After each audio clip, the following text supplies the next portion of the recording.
খুব চমৎকার একটা প্রশ্ন।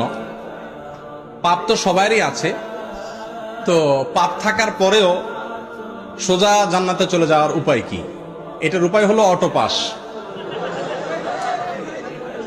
এই যে করোনা ভাইরাসের কারণে স্কুলে ছেলেদেরকে, মেয়েদেরকে, আমাদের শিক্ষার্থীদেরকে অটো পাস করে দেওয়া হয়েছে না? তো আল্লাহ যদি এরকম অটো পাস টাস করে দেয় তাহলে একটা সুযোগ পাওয়া যেতে পারে। কিন্তু ভাইরা আমার, আল্লাহর কাছ থেকে অটো পাসের জন্য মৌলিকভাবে দুটি শর্ত। এক, শিরক মুক্ত ঈমান থাকতে হবে।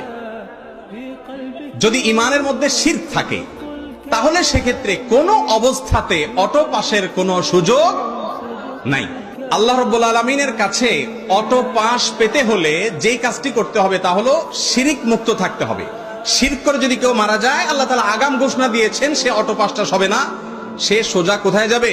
জাহান্নামে যাবে। ইন্নাল্লাহা লা ইয়াগফিরু আন ইউশরাকা বি, আল্লাহর সঙ্গে শিরক করে মারা গেলে, তওবা ছাড়া মারা গেলে তাকে আল্লাহ তাআলা maaf করবেন না। মুসনাদ আহমদে বর্ণিত হাদিসে নবী সাল্লাল্লাহু আলাইহি ওয়াসাল্লাম বলেছেন, আদ-দাওয়াবিনু ইনদাল্লাহি সালাসা, আল্লাহর কাছে তিন ধরনের মামলা উঠবে। তার ভিতরে এক ধরনের মামলা হলো শিরক সংশ্লিষ্ট মামলা। এটা জামিনের অযোগ্য, ক্ষমার অযোগ্য, সরাসরি জাহান্নাম। এজন্য শিরক থেকে বেঁচে থাকার জন্য চেষ্টা করতে হবে। এক। দ্বিতীয় হলো বান্দার হক নষ্ট করা যাবে না। ওই যে আজকে 4টা পয়েন্ট বলেছি, 2টা পয়েন্ট এর মধ্যে চলে আসছে। দেখেন, বান্দার হক নষ্ট করা যাবে না।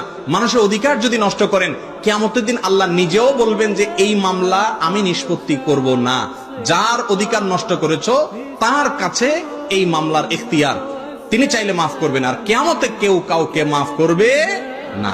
নিজের বাবাও ছেলে মেয়েকে মাফ করবে না। ইয়াউমা ইয়াফিরুল মারউ মিন আখিহি ওয়া উম্মিহি ওয়া আবিহি। এজন্য ভাইরা আমার, যদি গুনাহ করেও সোজা জান্নাতে যেতে চান, এক, শিরক থেকে বেঁচে থাকবেন।